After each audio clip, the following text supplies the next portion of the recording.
আমি তো এটা স্যার দামওয়ালা পাচ্ছি না। স্যার আমি কি আমার ব্যবসাটা করতে পারবো স্যার? না, তার মানে আমাকে একটু বলেন। আমি আপনাকে বলি বলা আছে অথবা 50,000 টাকা অর্থদণ্ড উভয়দণ্ডের কথা আইনে স্পষ্টভাবে বলে দেওয়া আছে। আমি আপনাকে অনুরোধ করব এই পণ্য বিক্রি করা যাবে না এবং ভবিষ্যতে এটা থেকে বিরত থাকতে হবে। আপনি সমস্ত কসমেটিক্স বিক্রি করতে পারবেন বাইরে, কিন্তু শর্ত একটা, বৈধ আমদানিকারক স্টিকার সংযুক্ত থাকতে হবে। এর বাইরে চিন্তা করলে সেটা আইন অনুযায়ী অবৈধ হবে।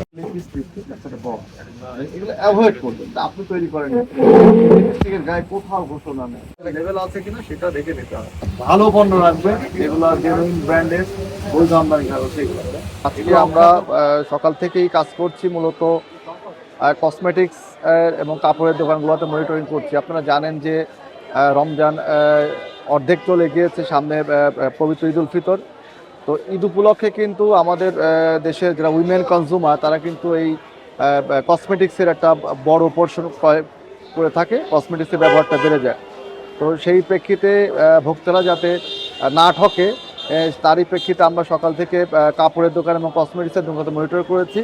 সব মশার বিরুদ্ধে সুরক্ষা দিতে এলো বসুন্ধরা এক্সট্রিম অ্যারোসল, মশার বিরুদ্ধে এক্সট্রিম সুরক্ষা। কসমেটিক্সের দোকানগুলো আমরা যে সমস্যাগুলো পেয়েছি যে প্রচুর বিদেশি কসমেটিক্স বিক্রি হচ্ছে, কিন্তু আমদানিকারকের কোনো স্টিকার নাই বা লেবেল নাই। চায়না বা থাইল্যান্ড বিভিন্ন দেশ থেকে তারা বলছে এগুলো বিদেশি কসমেটিক্স, কিন্তু কোনো ধরনের কোনো বৈধ ডকুমেন্ট দেখাতে পারে নাই।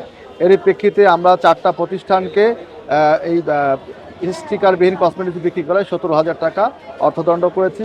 এর পাশাপাশি আমরা বিভিন্ন কাপড়ের দোকানে এবং জুতার দোকানে মনিটরিং করেছি যে তারা ডাবল ট্যাগিং করছে কিনা, এবং বিদেশি কাপড় বিক্রি করলে সেক্ষেত্রে আমদানিকারকের চালান আছে কিনা, বৈধ ডকুমেন্ট আছে কিনা, এগুলার এমআরপি ঘোষণা করছে কিনা, এই সার্বিক বিষয়গুলো আমরা মনিটরিং করেছি।